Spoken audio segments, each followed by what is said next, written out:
Say Jai. Jai Shri. Jai Shri Ram. Jai Shri Ram. Yeah.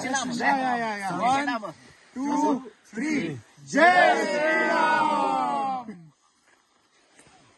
Thank you. कहा ये जा रहा है कि ये जो अयोध्या है that is going to be Vatican of Hindus, और भले श्रीलंका हो, भले जो नेपाल हो, मॉरिशस हो, बहुत सारे ममालिक के जो लोग हैं अब वो यहाँ पे आया करेंगे। मोदी साहब ने जो वहां पे इस सेरेमनी का ओपनिंग जो चीजें थी उस पे उनकी स्पीच बड़ी सुनने वाली थी। उन्होंने कहा this is not an opening of a mandir, this is the beginning of a new era. आपको कि इस पे तकरीबन 220 मिलियन डॉलर का खर्चा हुआ है इस मंदिर को तामीर करने में। तो भारत की सुप्रीम कोर्ट ने कहा कि जी यहाँ पे अब मस्जिद की जगह कोई नहीं है, तो इधर कर सकते हैं। इधर ही करेंगे। आप वही कह रहे हैं ना कि वहाँ का बदला एक दूसरे देश का बदला आप अपने देश के लोगों से लेंगे, ये कह रहे हैं ना। मैं लोगों से नहीं कह रहा, मैं उनके मंदिर गिरा के मस्जिद बना के दिखाएं उनको कि भाई आप जो गलत करेंगे उस देखें जी, थप्पड़ का बदला थप्पड़ ही है। मैं आपको बात कर रहा हूँ, ये सोचें में रख लीजिएगा। आप कह रहे हैं कि यहाँ के मंदिर गिराएंगे, तो वो मंदिर तो यहाँ के हिंदुओं के है ना। ये कहाँ, इधर थोड़े से हिंदू हैं, एक दो मंदिर गिरा लो, क्या हो गया। अयोध्या जैसा कि आप सब जानते ही होंगे उत्तर प्रदेश का एक डिस्ट्रिक्ट है और बड़ा इम्पॉर्टेंट है, और यहाँ पे मुसलमानों की तादाद भी अच्छी खासी है।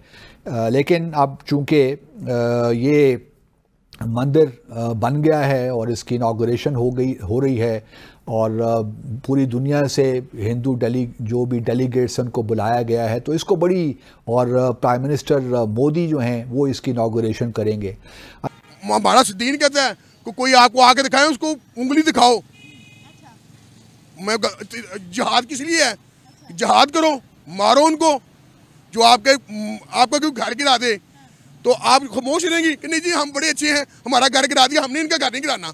और जिस तरीके से उनकी इकोनॉमी ग्रो कर रही है, आपने देखा होगा बोइंग ने, जिस तरह हमने पिछले सेगमेंट में कहा था, the biggest campus after USA they are building there in Bharat के अंदर।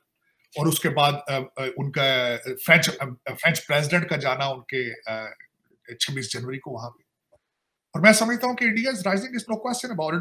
दोस्तों आप सबने तो पहले फुटेज देखा कैसे चाइनीज सोल्जर जय श्री राम का नारा लगा रहे थे। हालांकि मैं आपको बता दूं ये रिसेंट टाइम का है नहीं, कुछ महीने पुराना वीडियो है, लेकिन जो भी हो, अगर चाइनीज सोल्जर जय श्री राम का नारा लगा रहे हैं, चाइना में तो शायद इस बात का ज़्यादा असर तो नहीं होगा क्योंकि उनको तो एक्सेस नहीं है इंडियन मीडिया में क्या हो रहा है या फिर इंडिया में क्या हो रहा है। लेकिन पाकिस्तान या फिर और जो भारत में जो लोग बैठे हैं, एक तरीके से कह सकते हो भारत के अंदर है लेकिन दुश्मनी वाला काम कर रहे हैं, उनको ज़्यादा जलन होगा।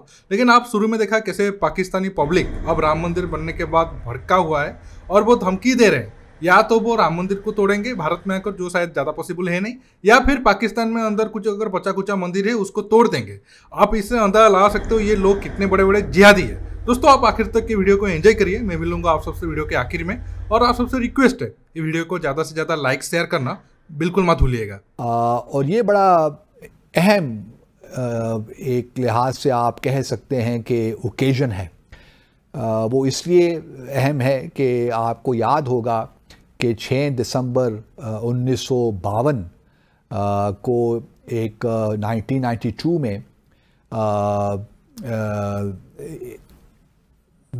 विश्व हिंदू परिषद और आरएसएस के जो एक्सट्रीमिस्ट हिंदू हैं उन्होंने यलगार की और बाबरी मस्जिद जो 1628 में शायद बनी उस पे यलगार की और उस मस्जिद को शहीद कर दिया। उनका कहना यही था इन एक्सट्रीमिस्ट हिंदुओं का कि जी ये यहाँ पे तो ये लॉर्ड राम की जाए पैदाइश है और ये बाबर के ज़माने में ये मस्जिद बना दी गई थी, तो कोई जवाज़ नहीं है कि ये मस्जिद कायम रहे। अब ये इनागुरेशन हो रही है और ये मामला सुप्रीम कोर्ट में भी गया था। सुप्रीम कोर्ट ने भारत की फ़ैसला दे दिया कि जी ठीक है ये बिल्कुल इधर मंदिर बनना चाहिए।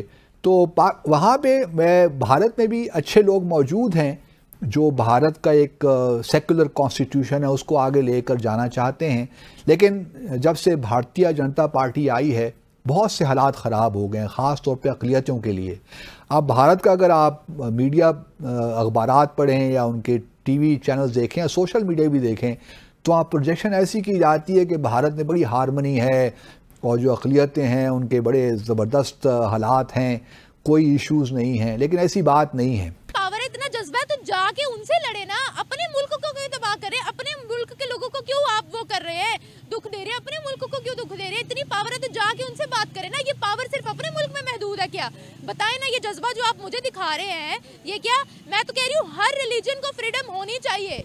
तमाम लोगों का, मुसलमानों का वो ईमान नहीं रहा जो कभी 1400 सदियां पहले था। क्या करें? वो लोग नहीं है।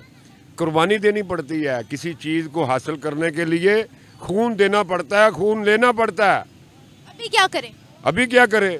अभी तमाशा देखो, मतलब या खून दो, खून लो, या और जो मुस्लिम कंट्रीज के लीडर्स हैं उन्होंने भी मुबारकबाद दी है। हाँ तो वो तो उन्होंने देनी है, बिजनेसमैन लोग हैं, बिजनेसमैन है। देखें अब मेरी वहाँ पे 2-3 मिलें हो, शुगर मिलें हो, इसके अलावा मेरा बहुत बड़ा कारोबार हो हिंदुस्तान में, अरबों डॉलर मुझे मिलते हो, हैं जी, तो मैं मुबारकबाद तो दूंगा ना। मैंने अपना बिजनेस बचाना है कि मैंने मस्जिद को बचाना है या मंदिर को बचाना है? उन्होंने कहा कि यू मार्क द 22 22 जनवरी 2024 को इस लैंडमार्क डे, इस न्यू बिगिनिंग और इस मैग्निफिसेंट इवेंट, इसमें कोई शक नहीं है। $140 मिलियन खर्चा आ रहा है उस पर कि अयोध्या के अंदर वहां पे एक बड़ा, सबसे बड़ा मंदिर बन रहा है, इसमें कोई शक नहीं है। $140 मिलियन उसमें लग रहे हैं। 7,000 लोगों को वहां पे बुलाया गया है। 3 लाख से 5 लाख लोग उस सेरेमनी के अंदर हैं मौजूद, और वहां पे 1 लाख यात्री पर महीने के वहां पे उसको वहां पे आया करेंगे। वहां पे इंटरनेशनल एयरपोर्ट बन रहा है। आज के मैं आज सुबह आपके सेगमेंट से पहले ये सुन रहा था कि वहां पे 1 लाख रुपया पर नाइट होटल चार्ज कर रहे हैं अयोध्या के, और वहां पे एक vast majority of Muslims they are living there as well. अब India is rising, no question about it. उनकी फॉरेन पॉलिसी आप देख लें, जयशंकर साहब का ईरान का दौरा, मॉस्को का दौरा, फिर उसके बाद डेवोस वो चले गए वहां से। हालांकि दोस्तों 1992 में जब बाबरी मस्जिद को गिराकर तब राम मंदिर बनाने को लेकर काम शुरू हुआ था, तब भारत में तो दंगा हुआ था, बहुत सारे मासूम लोगों की जान गई थी, क्योंकि आप सबको पता होगा देश में एक ऐसा कौम है जो कभी चेन में बैठने का आदत तो उनको है नहीं। मुंबई में आप देख सकते हो पिछले दिन क्या क्या हुआ था। अब भी एक तरीके से मुंबई का जो मीरा रोड एरिया वाला एरिया है वो अभी भी वहाँ पर विवाद चल रहा है। अगर पाकिस्तान और बांग्लादेश की बात करें तो बाबरी मस्जिद गिरने के बाद पाकिस्तान और बांग्लादेश में शायद 300-400 मंदिर गिरे होंगे और बहुत सारे मासूम लोगों की जान तब गया होगा। मतलब आप मत समझो कि सिर्फ हमारा जो अब अयोध्या में राम मंदिर बना है उसके लिए भारत के लोग जान दिए हैं, पाकिस्तान और बांग्लादेश में भी बहुत सारे हिंदुओं की जान इस राम मंदिर के कारण गया है। तो ये जो मंदिर बना है वो उन लोगों के लिए भी एक तरीके से आप कह सकते हो बड़ा श्रद्धांजलि है। अब ये जो पाकिस्तान में जो जिहादी भौंक रहे हैं उनको तो और ज़्यादा जलन होगा जब मथुरा और काशी की बारी आएगा, तो अब और ज़्यादा इंटरेस्टिंग लगेगा और इनका रोना धोना हमें और भी एंजॉय करना है। दोस्तों ज़्यादा मैं बातचीत नहीं करता हूँ क्योंकि आप सबको पता होगा पीछे शोर आ रहा है, कंस्ट्रक्शन का काम चल रहा है। तो दोस्तों रुकता हूँ, बहुत जल्द और एक न्यू टॉपिक के साथ मिलूंगा। नमस्कार, जय हिंद।